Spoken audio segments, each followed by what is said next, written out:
Pozdravljene, drage zaveznice lepe besede in drugi. Dobrodošli znova v besedi tedna. Pred kratkim smo bili seznanjeni z navdušujočim dejstvom, da našo jezikovno rubriko gleda tudi lepo število osnovnošolcev. In prav vas, mladi gledalci, bomo zdaj posebej nagovorili.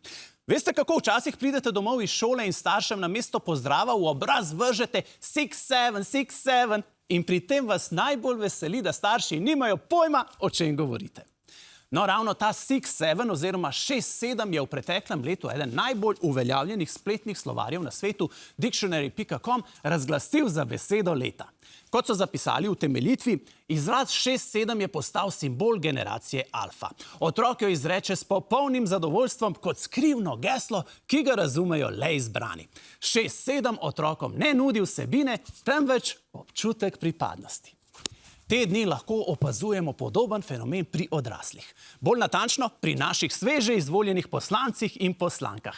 Ne govorijo 6-7, temveč 4-6, 4-6. Seveda govorijo o magični formuli 46 glasov, ki bo izvolila novo vlado. Tako kot 6-7, tudi 4-6 ne nudi neke vsebine, temveč predvsem občutek pripadnosti. Pripadnosti novemu vladajočemu razredu. A kdo je oziroma bo vladajoči razred? Tisti, ki zna prešteti do 46. Zveni enostavno, vendar ni. Saj v parlamentu ne gre za klasično štetje 1, 2, 3, ne. Tu se šteje takole. 5 plus 6, 11, plus 9, 20, plus 28 je 48. In 48 pomeni, da imamo magičnih 4, 6, 4, 6. Dovolj za potrditev vlade. Do 46 pa znajo šteti samo izbrani. Kaže, da tokrat le tisti, ki štejejo z desne.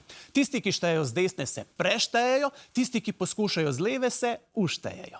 In potem ti, ki so se uspeli prešteti, oštevajo tiste druge, ki jim je do 4-6 malce zmanjkalo. Povrh se jim še ošabno rogajo, češ, vi ne znate štet, naučite se štet, 4-6, 4-6, kot da bi bili v vrtcu, le da to ni vrtec, temveč Slovenski državni zbor. In kaže, da 4-6 ne bo samo beseda tega tedna, temveč bo to predvsem beseda enega izmed prihodnjih tednov, ko bodo predsedniki strank nove koalicije svojim poslancem ustrezno označili gumb za, ti ga bodo pritisnili in tako potrdili novo vlado ter s tem razglasili zmagovalce igre 4-6, ki je bila naša tokratna beseda tedna.